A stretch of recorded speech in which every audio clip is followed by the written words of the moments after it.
ബിസ്മില്ലാഹിർ റഹ്മാനിർ റഹീം. ഉഹില്ല ലക്കും ലൈലത്തസ് സിയാമി അർറഫസു ഇലാ നിസായിക്കും ഹുന്ന ലിബാസുൽ ലക്കും വ അൻതും ലിബാസുൽ ലഹുന്ന അലിമല്ലാഹു അന്നക്കും തഖ്താനൂന അൻഫുസക്കും ഫതാബ അലൈക്കും വഅഫാ അൻകും. പ്രിയപ്പെട്ട സഹോദരങ്ങളെ, സലാമുൻ അലൈക്കും. നമ്മുടെ ക്ലാസ്സുകളൊക്കെ ഇപ്പം നടന്നിട്ട് ഏതാനും ദിവസങ്ങളായി, എന്ന് പറഞ്ഞാൽ ഒരാഴ്ചയോളമായി. പല സഹോദരങ്ങളും വിളിച്ച് അന്വേഷിച്ചിരുന്നു, എന്താ മാഷെ ഇപ്പൊ ക്ലാസ്സുകൾ വരാത്തത്. അവരോട് ഞാൻ കാരണം പറഞ്ഞു. ഒരു ജോലിയുമായി ബന്ധപ്പെട്ട് വീട്ടിൽ നിന്ന് കുറെ അകലെ നിന്ന് താമസിച്ച് വരികയാണ്. വീട്ടിൽ നിന്ന് കുറെ അകലെയാണ്. അപ്പോൾ അവിടെ സമയവും സാഹചര്യവും നമ്മുടെ ക്ലാസ്സുകൾ എടുക്കാൻ പറ്റിയതല്ല. അപ്പൊ ഇന്ന് പിന്നെ എങ്ങനെയാന്ന് ചോദിച്ചാൽ, ഇന്ന് പ്രത്യേകമായ ഒരു സാഹചര്യവും സന്ദർഭവും ഒത്തു കിട്ടി. അപ്പോ എന്നാ എൻ്റെ സഹോദരങ്ങളുമായി സിയാമുമായി ബന്ധപ്പെട്ട കുറച്ച് കാര്യങ്ങൾ കൂടി വിശദീകരിക്കാനുണ്ട്. ഒരു 3-4 ക്ലാസ്സെങ്കിലും ചുരുങ്ങിയത് വിശദീകരിക്കേണ്ടതുണ്ട്. അപ്പൊ അതിലൊരു ക്ലാസ് ഇന്ന് എടുക്കാന്ന് ഞാൻ വിചാരിച്ചിരിക്കുകയാണ്. നമ്മളിപ്പോ ഷെഹ്റു റമദാനല്ലദീ ഉൻസില ഫീഹിൽ ഖുർആനു എന്ന് തുടങ്ങുന്ന വചനമാണ് പകുതി വിശദീകരിച്ചു വെച്ചത്. അതിലിനി കൂടുതൽ വിശദീകരിക്കാനുണ്ട്. ഒരു ക്ലാസ്സെങ്കിലും അവിടെ എടുക്കേണ്ടി വരും, ചുരുങ്ങിയത്. പക്ഷെ അത് മാറ്റിവെച്ചിരിക്കുകയാണ്. അപ്പൊ അവിടെ എന്താണ് പറയാനുള്ളത് എന്ന് പറഞ്ഞാല്, യുരീദുല്ലാഹു ബിക്കുമുൽ യുസ്ര വല യുരീദു ബിക്കുമുൽ ഉസ്ര എന്നുള്ളതൊക്കെയാണ്. അത് ഞാൻ സൂറത്തുൽ ഇൻഷിറാഹ് വിശദീകരിച്ചപ്പോ, ഇന്നമഅൽ ഉസ്രി യുസ്ര വിശദീകരിച്ചപ്പോ പറഞ്ഞിട്ടുണ്ട് കുറച്ച്. പിന്നെ അതിനുശേഷം വൈദാ സഅലക ഇബാദി അന്നി ഫഇന്നി ഖരീബുൻ എന്ന് പറയുന്ന ഒരു വചനമുണ്ട്. ആ വചനത്തിന്റെ സിയാമുമായി ബന്ധപ്പെട്ട എന്താണ് അവിടെ സിയാക്ക്, സാഹചര്യവും സന്ദർഭവും എങ്ങനെയാണ് അത് ഒത്തുവരുന്നത് എന്നുള്ളത് നമുക്ക് അതൊരു 1-2 ക്ലാസ്സുകൾ എടുക്കേണ്ടതുണ്ട്. അതൊക്കെ തൽക്കാലം മാറ്റിവെച്ചിരിക്കുകയാണ്. സമയം സന്ദർഭം ഒത്തുവരികയാണെങ്കിൽ ഇതേപോലെ നമുക്കതൊക്കെ വിശദീകരിക്കാം. ഇന്നത്തെ നമ്മുടെ വിഷയം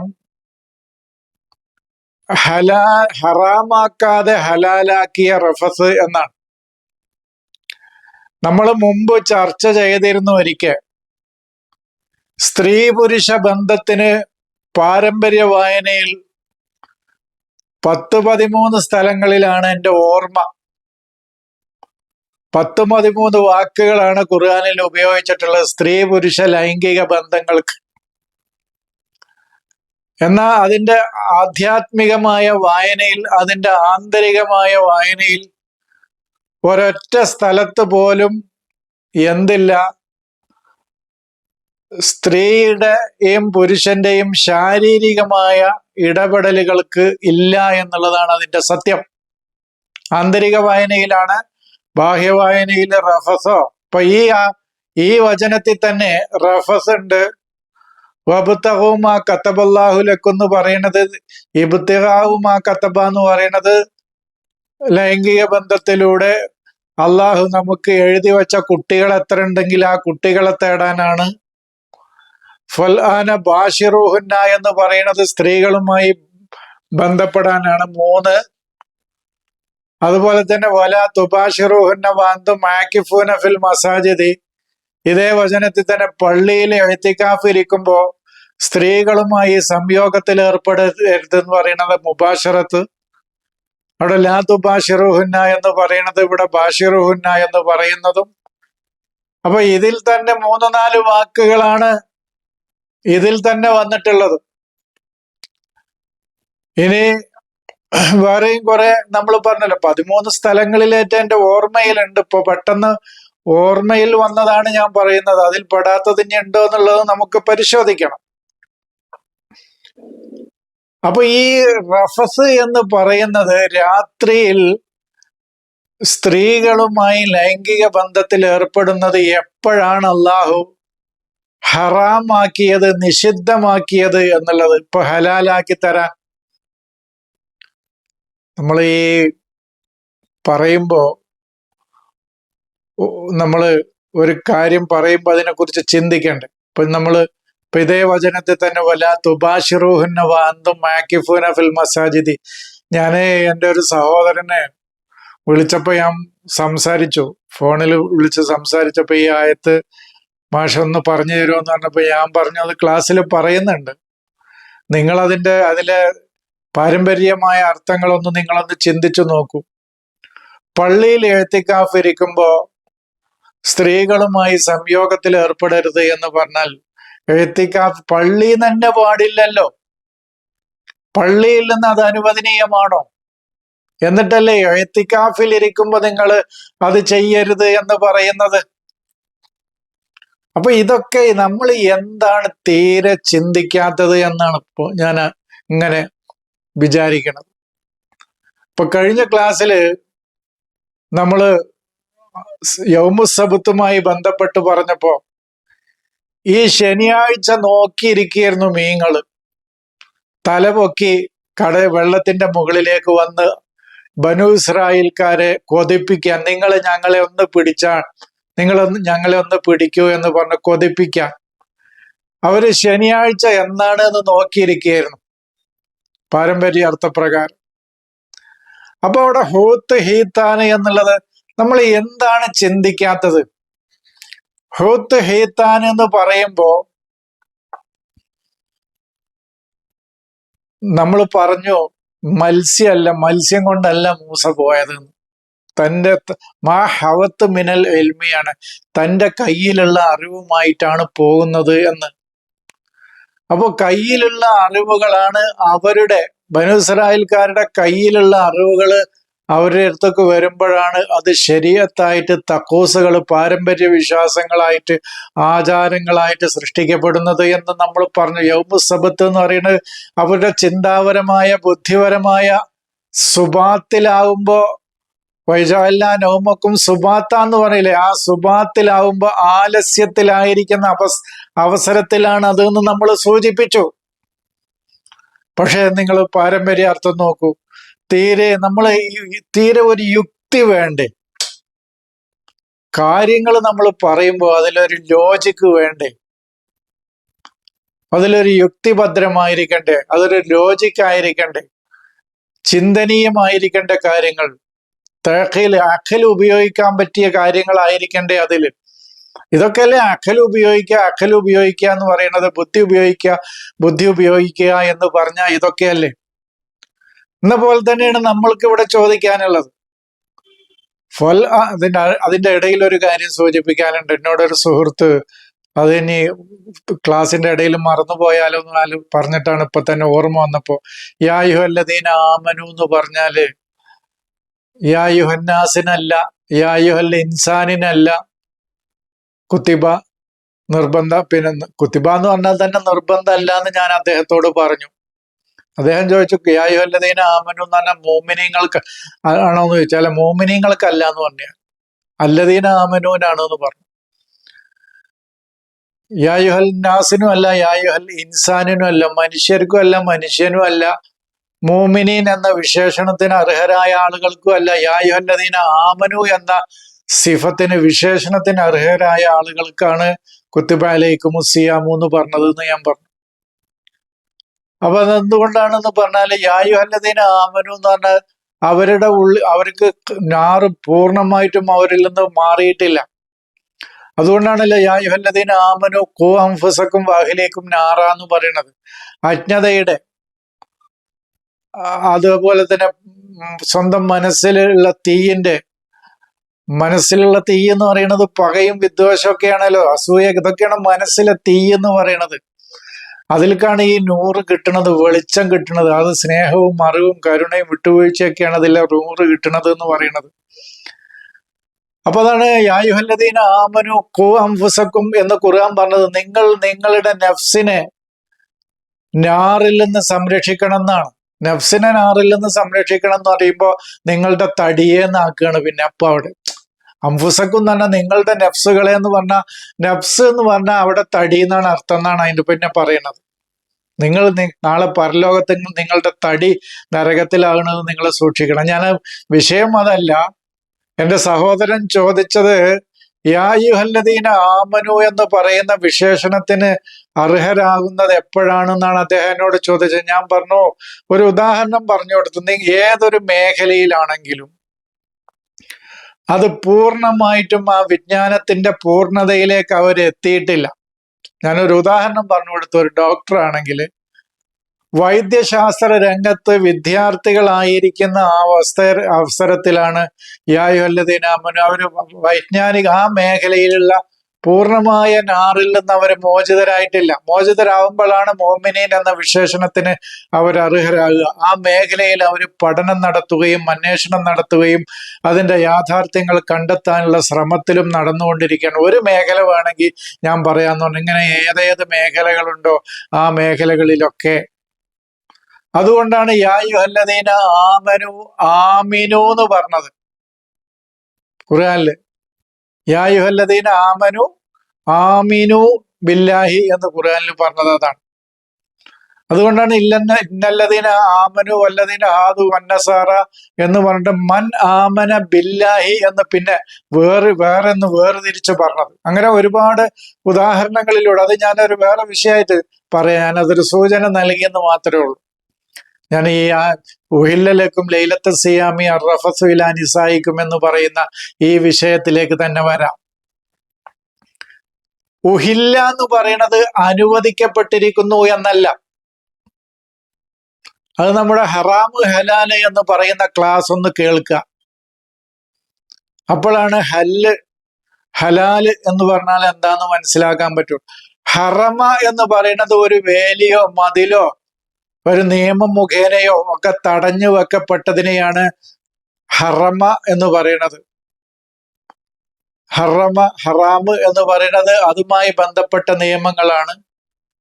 അതുപോലെ തന്നെ ഉഹില്ല എന്ന് പറയുന്നത് ആ നിയമം മുഖേനയോ അല്ലെങ്കിൽ മതിൽ മുഖേനയോ അല്ലെങ്കിൽ വേലി മുഖേനയോ ഒക്കെ തടയപ്പെട്ട ഒരു നിയമം അല്ലെങ്കിൽ ഒരിടം അല്ലെങ്കിൽ ഒരു സ്ഥലം അല്ലെങ്കിൽ ഒരറിവ്, ഇതൊക്കെയാണെങ്കിൽ അതിലേക്ക് പ്രവേശിക്കാനുള്ളതാണ് ഉഹില്ല ഹലാൽ.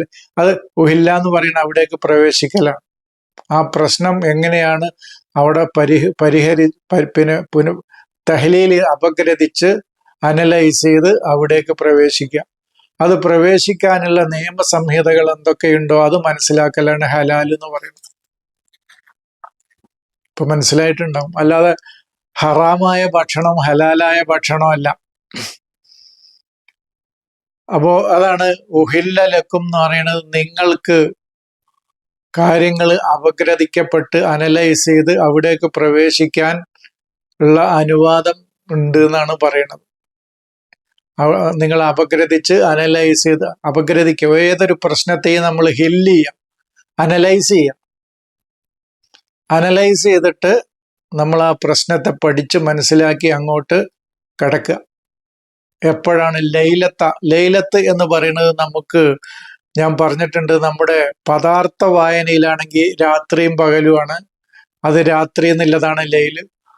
പക്ഷെ അതിൻ്റെ ആശയപരമായ ആധ്യാത്മികമായ വൈജ്ഞാനികമായ തലത്തിലേക്ക് അത് പ്രവേശിക്കുമ്പോൾ നമ്മൾ ഏതേത് വിഷയങ്ങളുണ്ടോ അവയെക്കുറിച്ച് നമ്മൾ പഠനം നടത്തുകയും അന്വേഷണം നടത്തുകയും ചെയ്തുകൊണ്ടിരിക്കുന്ന നമ്മുടെ വേളയാണ് നമ്മുടെ ലൈൽ എന്ന് പറയുന്നത്. അതാണ് നമ്മുടെ ലൈലത്ത്.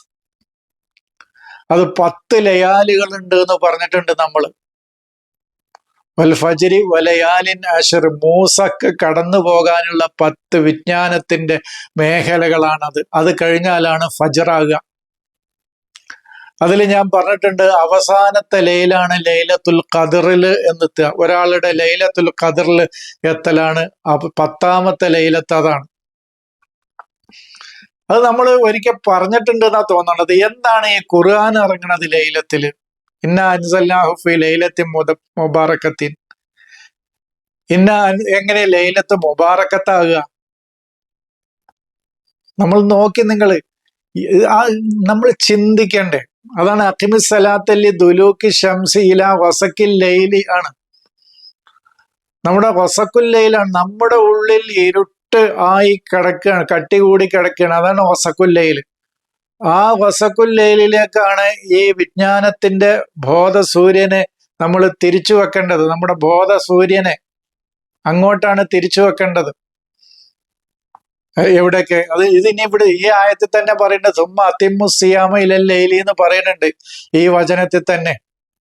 നമ്മുടെ യാഥാർത്ഥ്യങ്ങളുടെ അന്വേഷണത്തിന്റെ പൂർത്തീകരണം എപ്പോഴാണ്? ഇത്മാമ് റബ്ബന അതിമിം ലന നൂറന അലിയൗമ അക്മൽതു ലക്കും വ അത്മംതു വല്ലാഹു മുത്തിമ്മു നൂരിഹി. ഇതൊക്കെ അതിമിം ലന നൂറന, ഞങ്ങളുടെ നൂറ് ഞങ്ങൾക്ക് പൂർത്തീകരിച്ചു തരണേ. അതാണ് അതിമ്മു സിയാമ, യാഥാർത്ഥ്യങ്ങളുടെ പൂർത്തീകരണം. ഇലല്ലയിൽ നമ്മുടെ ഉള്ളിൽ ഏതേത് അജ്ഞാതമായി കിടക്കുന്ന, ഇരുട്ട് മൂടി കിടക്കുന്ന ഏതേത് വിഷയങ്ങളുണ്ടോ അവിടേക്കൊക്കെ നമ്മുടെ അന്വേഷണങ്ങൾ ചെല്ലണം എന്ന് പറയുന്നത് അതാണ്.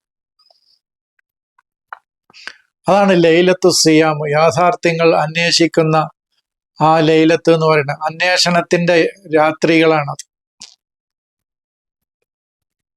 ഇപ്പൊ നമ്മളൊക്കെ ഓരോ ദിവസവും നമ്മുടെ ലൈലത്തു സിയാം, നമ്മുടെ ഷഹ്റു റമദാന്, ഒരാൾക്ക് തന്റെ ജീവിതത്തിൽ ഷഹ്റു റമദാൻ ഉണ്ടാവുമ്പോഴാണ് അയാൾക്ക് ഖുർആൻ ഇറങ്ങാന്ന് പറഞ്ഞു. എന്നതുപോലെ തന്നെ ലൈലത്തു സിയാം നമ്മളിലൂടെ ഓരോരുത്തരിലൂടെയും കടന്നു പോകണം. അങ്ങനെ കടന്നു പോകുമ്പോഴാണ് നമ്മുടെ ഉള്ളിൽ തന്നെ ചില നിസാഹുകൾ ഉണ്ടാവും. പുറത്തും കണ്ടോളൂ നിങ്ങള്. നിസാഹിന് ഇപ്പോൾ ഇവിടെ വിശദീകരിക്കാൻ നിൽക്കണില്ല. നിസാഹ് എന്ന് പറഞ്ഞാൽ നമ്മൾ ഒരു 6-7 ക്ലാസ്സുകൾ ഇപ്പൊ നമ്മൾ ഈ ചാനലിൽ എടുത്തു കഴിഞ്ഞു. നിസാഹ് എന്ന് പറയുന്നത് വൈജ്ഞാനികമായി ഇപ്പൊ ഉയരങ്ങളിലേക്ക് വന്നിട്ടില്ലാത്ത, എന്നാൽ ഉയരങ്ങളിലേക്ക് വരാൻ ശ്രമിച്ചുകൊണ്ടിരിക്കുന്ന നമ്മുടെ ചിന്തകളാണ്. മനസ്സാണത്. ഇപ്പൊ ഞാൻ അത് പറഞ്ഞിട്ടുണ്ട്. ബാഹ്യമായി പുറത്തു വായിക്കുകയാണെങ്കിൽ നമ്മുടെ ഉള്ളിൽ തന്നെയാണെങ്കിൽ നമ്മളുടെ പിന്നെ റജലായി തീരാത്ത ചിന്തകൾ ഉണ്ടാവും. അതാണ് നമ്മുടെ നിസാഹുകൾ നമ്മുടെ ഉള്ളിൽ തന്നെയാണെങ്കിൽ.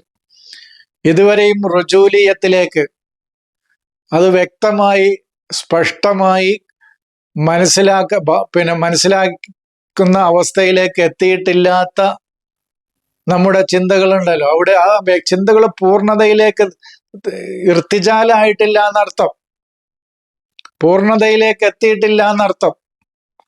അത്തരം ചിന്തകളിലേക്കാണ് ഇത്തരം വേളകളിൽ നിങ്ങൾ റഫസ് ചെയ്യേണ്ടത് എന്നാണ് പറയുന്നത്. അവരുടെ ബാഹ്യമായ ഏതേത് അറിവുകളുണ്ടോ ആ അറിവുകളുടെ പൂർണ്ണതകളിലൂടെയാണ് നൽകിക്കൊണ്ടാണ് അവരെ നിങ്ങൾ ഉയർത്തിക്കൊണ്ടുവരേണ്ടത്. ബാഹ്യമായ തലത്തിൽ നിന്നാണ് അവരെ ആന്തരികമായ തലങ്ങളിലേക്ക് കൊണ്ടുവരേണ്ടത്. പറഞ്ഞു മനസ്സിലായോ? അതാണ് ബാഹ്യമായ തലം നിങ്ങൾ കളയണ്ടെന്ന് ഞാൻ ഇടയ്ക്കിടയ്ക്ക് പറയണത്.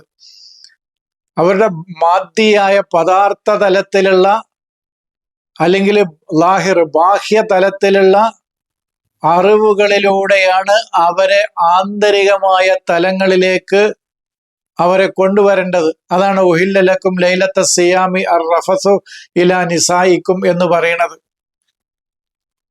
റാ എന്ന് പറയുന്നത് റുയത്താണ്, ഫാ എന്ന് പറയുന്നത് ഇസ്തിഫ ആണ്, തഫീഉ അല്ലെങ്കിൽ പൂർണ്ണതയിലേക്ക് വരിക. റാ റുയത്ത്, നമ്മൾ കാര്യങ്ങൾ ഗ്രഹിക്കുക, ബാഹ്യമായ പഞ്ചേന്ദ്രിയങ്ങൾ കൊണ്ട് കാര്യങ്ങൾ ഗ്രഹിച്ചതുണ്ടല്ലോ, അതാണ് നമ്മുടെ റാവ് കൊണ്ട് ഉദ്ദേശിക്കുന്നത്. അപ്പോ നമ്മുടെ ഉള്ളിൽ ഉള്ള ചിന്തകളെയാണ് വളർന്നു വരുന്ന ഇർത്തിജാല്, ഉയരങ്ങളിലേക്ക് പൂർണ്ണതയിലേക്ക് വന്നുകൊണ്ടിരിക്കുന്ന ചിന്തകളെയാണ് നിസാഹുകൾ എന്ന് പറയുന്നത്.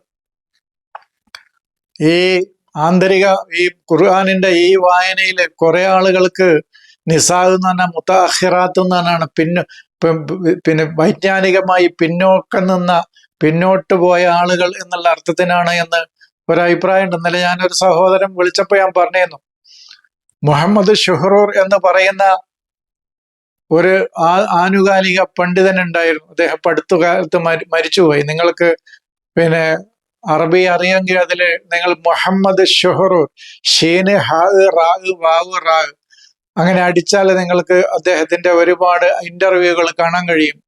പിന്നെ സോഷ്യൽ മീഡിയയിൽ, യൂട്യൂബിലൊക്കെ ഒരുപാട് കാണാൻ കഴിയും അദ്ദേഹത്തിന്റെ ഇന്റർവ്യൂ. അപ്പൊ അദ്ദേഹത്തെ പറ്റി അദ്ദേഹത്തിന്റെ ഫോളോവേഴ്സായ ആയിരക്കണക്കിന് പണ്ഡിതന്മാരും ആ നിലക്കാണ് പറയുന്നത്. ഞാൻ ഇന്നലെ ഒരു രാത്രി എൻ്റെ ഒരു സഹോദരൻ വിളിച്ചപ്പോൾ ഞാൻ പറഞ്ഞു, ആ രംഗത്ത്, ഈ വൈജ്ഞാനിക രംഗത്ത് ഈ തലത്തിൽ വിശദീകരിക്കുകയും ഖുർആനെ മനസ്സിലാക്കുകയും ചെയ്യുന്ന ആളുകൾക്കിടയിൽ ഉള്ള ഏതാനും വിരലിലെണ്ണാവുന്ന ഒരു 3-4 അഭിപ്രായ വ്യത്യാസങ്ങളെ ഇതുവരെ എനിക്ക് കാണാൻ കഴിഞ്ഞിട്ടുള്ളൂ. അതിൽ ഒരു അഭിപ്രായ വ്യത്യാസം, നിസാ എന്നുള്ളത് മുതഅഖിറാത്തുകളാണ്. ഏകദേശം സമാനം തന്നെയാണ്. പക്ഷേ പിന്നെ അത് മുതഅഖിറാത്ത് എന്ന് പറഞ്ഞ അറബിയാണ്. പിന്നോക്കം, വിദ്യാഭ്യാസപരമായി വൈജ്ഞാനികമായി പിന്നോക്കം നിൽക്കുന്ന ആളുകളാണ്. അതുകൊണ്ടാണ് നിസാ നാറിൽ കൂടുതൽ എന്ന് ഒരു ഹദീസിൽ കാണുന്നത്. സ്ത്രീകളാണ്, അവർക്ക് ദീന് കാമിലല്ല, അവരുടെ അഖില് കാമിലല്ല, മതം ദീൻ അവർക്ക് കാമിലല്ല, പൂർണ്ണമല്ല എന്നും, അഖില് ബുദ്ധി അവർക്ക് കാമിലല്ല, പൂർണ്ണമല്ല എന്നും, അവര് അഹ്ലുന്നാറിൽ, നരകത്തിൽ ആളുകളിൽ അവരെ കൂടുതൽ കാണാൻ കഴിഞ്ഞു എന്നൊക്കെ പറയുന്നത് അവര് വൈജ്ഞാനികമായി പിന്നോക്കം നിൽക്കുന്ന ആളുകളെയാണ്. അത് ആണും പെണ്ണും പെടും. അതല്ല ജിൻസിയായി ലിംഗവ്യത്യാസത്തിലല്ല അവരെ തരംതിരിക്കുന്നത്, മറിച്ച് വിശേഷണങ്ങളിലാണ് അവർ തരംതിരിക്കുന്നത്. ഈ രംഗത്ത് ഒരു ചെറിയ അഭിപ്രായ വ്യത്യാസമുണ്ട്. ഈ ഖുർആനിനെ ആന്തരികമായി വായിക്കുന്ന, ഇന്ന് നിലവിൽ ജീവിച്ചിരിക്കുന്ന ആയിരക്കണക്കിന് പണ്ഡിതന്മാർക്കിടയിൽ വ്യത്യസ്ത 2 തലങ്ങളുള്ളത്. ഒന്ന് ഈ ഒരു തലമാണ്. അങ്ങനെ 2-3 തലങ്ങളാണ് എനിക്കിതുവരെ കാണാൻ കഴിഞ്ഞിട്ടുള്ളൂ. അതിലൊരു തലതാണ്. അതല്ല, അവർ വൈജ്ഞാനികമായി വിജ്ഞാനത്തിന്റെ ആന്തരിക തലങ്ങളിലൂടെ ഉയർന്നു വരുന്ന ആളുകളാണ് അവര് എന്നുള്ളത് പറയുന്ന ആളുകൾക്ക് തെളിവ് പറയുന്നത് മറിയമിന്റെ ഇന്നല്ലാഹ സ്തഫാക്കി വതഹറക്കി വസ്തഫാക്കി അല നിസാഇൽ ആലമീൻ എന്ന് പറയുന്ന ആ നിസാഉൽ ആലമീൻ എന്ന് പറയുന്ന ആ തലത്തെ, ആ വചനത്തെ എടുത്തുകൊണ്ടാണ് അവര് അത്ര പിന്നോട്ടല്ല, അവര് ഇർത്തിജാലിലേക്ക് എത്തിയിട്ടില്ല എന്നേ ഉള്ളൂ, പക്ഷെ അവര് വൈജ്ഞാനിക രംഗത്ത് ഉയരങ്ങളിലേക്ക് വന്നുകൊണ്ടിരിക്കുകയാണ് എന്ന് പറയുന്ന ഈ തലം. ഏതായാലും ഞാൻ 2 തലവും എൻ്റെ സഹോദരങ്ങളോടൊന്ന് വിശദീകരിച്ചു എന്ന് മാത്രം. നിങ്ങൾ കൂടുതൽ ചിന്തിക്കുക. അപ്പോൾ നമ്മളുടെ വൈജ്ഞാനിക രംഗത്ത് നമ്മുടെ ഉയർന്നു വരുന്ന ചിന്തകളെയാണ് നമ്മുടെ ഉള്ളില് വായിക്കുകയാണെങ്കിൽ, നമ്മിൽ ഇത് വായിക്കുകയാണ്, നമ്മിലാണ് ഇത് വായിക്കേണ്ടത്. പുറമേ വായിക്കുകയാണെങ്കിൽ ഒരു ഗുരു ശിഷ്യ ബന്ധത്തിലാണ് ഈ റജലും റിജാലും നിസായിനെയും നമ്മൾ കാണേണ്ടത്. സ്ത്രീകളെയും പുരുഷന്മാരെയും എന്ന അർത്ഥത്തിൽ ഇപ്പോൾ ഉപയോഗിക്കുന്ന 2 വാക്കുകളാണ് റിജാല്, നിസാ എന്നുള്ളത്. അപ്പൊ ഞാൻ പറഞ്ഞത്, നമ്മളിപ്പോ യാഥാർത്ഥ്യങ്ങൾ അന്വേഷിച്ചു കൊണ്ടിരിക്കുമ്പോൾ നമ്മുടെ ഉള്ളിൽ വൈജ്ഞാനികമായി ഉയരങ്ങളിലേക്ക് വന്നുകൊണ്ടിരിക്കുന്ന ആളുകൾക്ക് ആവശ്യമായ വിജ്ഞാനങ്ങൾ, അത് ബാഹ്യമായ തലങ്ങളിൽ നിന്ന് അവരെ ആന്തരികമായ തലങ്ങളിലേക്ക് കൊണ്ടുവരാൻ ആവശ്യമായ എന്തൊക്കെ വിജ്ഞാനങ്ങൾ അവർക്ക് ആവശ്യമുണ്ടോ അതൊക്കെ നിങ്ങൾ ശേഖരിച്ച് നൽകേണ്ടതുണ്ട്. ഇതാണ് പറഞ്ഞത്. അതാണ് റഫസു ഇലാ നിസായിക്കും എന്ന് പറയുന്നത്, സ്ത്രീകളിലേക്ക് എന്നാണ്. നമ്മൾ ഓരോ പ്രയോഗം ശ്രദ്ധിക്കണം ഖുർആനിൻ്റെത്. ഇത്ര ആഴത്തില് ഓരോ വാക്കുകളും ഓരോ അക്ഷരങ്ങളും ശ്രദ്ധാപൂർവം ഉപയോഗിച്ച ഒരു ഗ്രന്ഥത്തെ ഞാൻ നിങ്ങൾ കണ്ടിട്ടുണ്ടോ എന്ന് എനിക്കറിയില്ല. കഴിഞ്ഞ ക്ലാസ്സിൽ ഞാൻ പറഞ്ഞു വകുന്തും അല സഫരിൻ എന്നാണ്. നിങ്ങൾ സഫറിന്റെ അലയാണ്, മുകളിലൂടെയാണ് കടന്നു പോകുന്നത്. ഫീ സഫരിൻ എന്നല്ല, യാത്രയിൽ എന്നല്ല, അലാ സഫരിൻ. ഞാൻ അവിടെ സൂചിപ്പിച്ചു എന്നാണ് എൻ്റെ ഓർമ്മ. ചിലപ്പോൾ വിട്ടുപോയിട്ടുണ്ടാവും.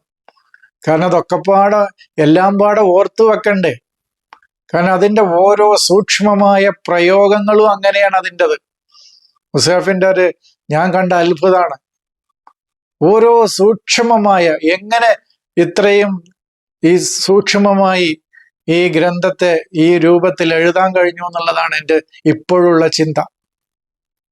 അതാണ് ഒരു വാക്ക് ഫീ സഫരിൻ എന്ന് പറയാതെ അലാ സഫരിൻ, യുരീദുല്ലാഹു ലക്കും എന്ന് പറയാതെ യുരീദുല്ലാഹു ബിക്കും എന്നറിയും. നിങ്ങളെയും കൊണ്ട് നിങ്ങൾക്ക് എളുപ്പമുണ്ടാക്കാനാണ് ഉദ്ദേശിക്കുന്നത്, നിങ്ങളെ ഉപയോഗിച്ചുകൊണ്ട് എന്നുള്ളതാണ്. എന്നപോലെ തന്നെ അർ റഫസു ഇലാ നിസായിക്കും എന്നാണ്, അവരിലേക്ക് എന്നാണ്, അവരുമായി ബന്ധപ്പെടുക എന്നല്ല. പ്രയോഗം നിങ്ങൾ ശ്രദ്ധിക്കണം എൻ്റെ സഹോദരങ്ങൾ. അപ്പൊ നമ്മുടെ വിഷയം എന്താണ്? ഇത് എന്നാണ് നമുക്ക് ഹറാമാക്കിയത് എന്നാണ്. ഇപ്പൊ നിങ്ങൾക്ക് അനുവദിച്ച് തന്നിരിക്കുന്നു എന്ന് പറയുന്നത് സ്ത്രീ പുരുഷ ബന്ധാണെങ്കിൽ, രണ്ട് ജിൻസുകൾ, രണ്ട് പിന്നെ ലിംഗവ്യത്യാസങ്ങൾ തമ്മിലുള്ള ഇണചേരലാണെങ്കിൽ എന്നാണ് ഇപ്പൊ അത് നമുക്ക് ഹറാമാക്കിയിരുന്നത്? ഇപ്പൊ നിങ്ങൾക്കിത് ഞാൻ അനുവദിച്ച് തരികയാണ് നോമ്പിന്റെ രാത്രിയിൽ എന്ന് പറയാൻ നിങ്ങൾ ചിന്തിച്ചാൽ മതി. ഞാനത് അഭിപ്രായം പറയുന്നില്ല. നേരത്തെ ഞാൻ ഈ നിസായിന്റെ കാര്യത്തിൽ രണ്ടഭിപ്രായം പറഞ്ഞ് ഞാൻ നിങ്ങൾക്ക് വിട്ടു തന്നു. നിങ്ങൾ സ്വയം ഒന്ന് പഠിക്കുക ആണല്ലോ വേണ്ടത്. മാഷ എവിടെ നിൽക്കണമെന്ന് ചോദിച്ചാൽ ഞാൻ രണ്ടാമത്തെ അഭിപ്രായത്തിലാണ് നിൽക്കുന്നത്. അതായത് വൈജ്ഞാനികമായി ഉയരങ്ങളിലേക്ക് വന്ന ആളുകൾ, വന്നുകൊണ്ടിരിക്കുന്ന ആളുകൾ, അവർ വളരെ പിന്നോക്കത്തിലല്ല, ഒന്നും അറിയാത്ത ആളുകളല്ല എന്നർത്ഥം. അതിന് കാരണം ഞാൻ പറഞ്ഞത് ആ ജ്ഞാനികളുടെ കൂടെയാണ് എന്നുള്ളത് തന്നെയാണ്. വസ്തഫാക്കി വത്തഹറക്കി വസ്തഫാക്കി അല നിസാ ഇല്ലാലമീൻ എന്ന് മറിയമ്മിനോട് പറഞ്ഞത്. അതാണ് വസ്തഫാക്കി അല നിസാ ഇല്ലാലമീൻ. അതിന് അത് ആ തർക്കത്തിലേക്ക് ഇപ്പൊ ഞാൻ പോകുന്നില്ല. അപ്പൊ നമ്മൾ പറഞ്ഞത് ഈ ഉഹില്ലലക്കും ലൈലത്ത സിയാമി അർ റഫസു ഇലാ നിസായിക്കും എന്നുള്ളത് ഒന്ന് പഠിക്കാം. അപ്പോൾ അവരിലേക്ക് വൈജ്ഞാനിക രംഗത്ത് ഉയരങ്ങളിലേക്ക് വന്നുകൊണ്ടിരിക്കുന്ന, നമ്മുടെ ഉള്ളിലാണ് ഇത് ആദ്യം വായിക്കേണ്ടത്. നമ്മൾ തന്നെ പൂർണ്ണതയിലേക്ക് ഇർത്തിജാലിലേക്ക് എത്താത്ത നമ്മുടെ ഉള്ളിലെ ചിന്തകൾ ഉണ്ടാവും അന്വേഷണ വേളയിൽ, സിയാമിന്റെ വേളയിൽ. ആ അന്വേഷണ വേളയിൽ ഇർത്തിജാല് പൂർണ്ണതയിൽ റജലായി തീരാത്ത ചിന്തകൾ, അറിവുകൾ ഉണ്ടെങ്കിൽ അവയെ റജലാക്കി ഇർത്തിജാലിലേക്ക് കൊണ്ടുവരാൻ ആവശ്യമായ റുയത്തും ജലിയാന്ന് വ്യക്തമായ റുയത്ത്, കാര്യങ്ങൾ ഗ്രഹിക്കുന്നതിലേക്ക് എന്നാണ്. ഇർത്തിജാൽ എന്ന് കേൾക്കുമ്പോഴത്തേന് നിങ്ങൾ അന്തം വിടണ്ട, ഈ മാഷ് എന്താ മുഴുവൻ അറബി പറയണെന്ന്. ഇർത്തജല എന്ന് പറയുന്നത് നമ്മള് റുയത്ത്, ഇത് റുയത്ത് എന്ന് പറഞ്ഞാൽ കാര്യങ്ങൾ ഗ്രഹിക്കുകയാണ്, ഇദ്റാക്കാണ്, കാര്യങ്ങൾ മനസ്സിലാക്കിയെടുക്കുക.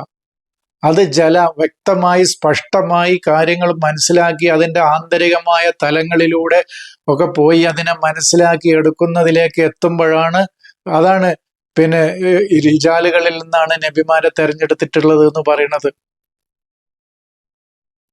അതാണ് അതിൽ സ്ത്രീ പിന്നെ വിശേഷണങ്ങളുടെ വ്യത്യാസമാണ്, അല്ലാതെ ലിംഗ വ്യത്യാസമല്ല. അപ്പോൾ നമ്മുടെ ഉള്ളിൽ അങ്ങനെ വളർന്നു വരുന്ന ചിന്തകൾ ഉണ്ടെങ്കിൽ അവരെ ആ ഇർത്തിജാലിലേക്ക് കൊണ്ടുവരാൻ ആവശ്യമായ ആന്തരികമായ വിജ്ഞാനത്തിന്റെ മേഖലകളിൽ നിന്ന് തുടങ്ങി, ബാഹ്യമായ വിജ്ഞാനത്തിന്റെ മേഖലകളിൽ നിന്ന് തുടങ്ങി ആന്തരികമായ ജ്ഞാനത്തിന്റെ മേഖലകളിലേക്ക് അവരെ കൊണ്ടുവരണം എന്ന് പറയുന്നത് അതാണ്. അത് അവർക്ക് ശേഖരിച്ചു കൊടുക്കേണ്ടതുണ്ട് എന്ന്. അതാണ് റഫസ് ഇലാ നിസായിക്ക് എന്ന് പറഞ്ഞത്. അതാണ് ഈ റഫസ് ഹജ്ജിൽ പാടില്ല എന്ന് പറഞ്ഞത് എന്തുകൊണ്ടാണ്? അത് കമാലുൽ മഅരിഫത്തിൽ എത്തിക്കഴിഞ്ഞാൽ പിന്നെ ബാഹ്യതലത്തിലൂടെയുള്ള യാത്ര ആവശ്യമില്ല എന്ന് പറയുന്നത് അതാണ്. അത് നമ്മളിപ്പോ രണ്ട് തലവും പറയും.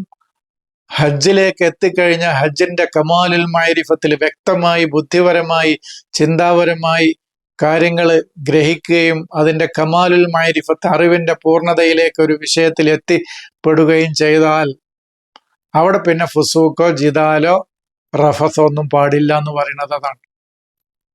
അല്ലാതെ അവിടെ പോയിട്ട് സ്ത്രീ പുരുഷ ബന്ധം പാടില്ല എന്നല്ല, മക്കത്ത് പോയിട്ട്. അതുപോലെ തന്നെ നേരത്തെ ഞാൻ സൂചിപ്പിച്ചതുപോലെ പള്ളിയിൽ എഴുത്തിക്കാഫ് ഇരിക്കുമ്പോൾ നിങ്ങൾ സ്ത്രീ പുരുഷ ബന്ധത്തിൽ ഏർപ്പെടരുത് എന്നല്ല. പള്ളിയിൽ നിന്ന് എപ്പോഴും പറ്റൂല, പള്ളിയിൽ എഴുത്തിക്കാഫ് ഇരിക്കുമ്പോൾ എന്ന് മാത്രമല്ല. അപ്പൊ ഇത്രയും കാര്യങ്ങളാണ് ഇതിൽ സൂചിപ്പിക്കാനുള്ളത്. ഇനിയും കുറച്ച് കാര്യങ്ങൾ കൂടി വിശദീകരിക്കാനുണ്ട്. അത് അടുത്ത ക്ലാസ്സിലൂടെ വിശദീകരിക്കാം. സലാം.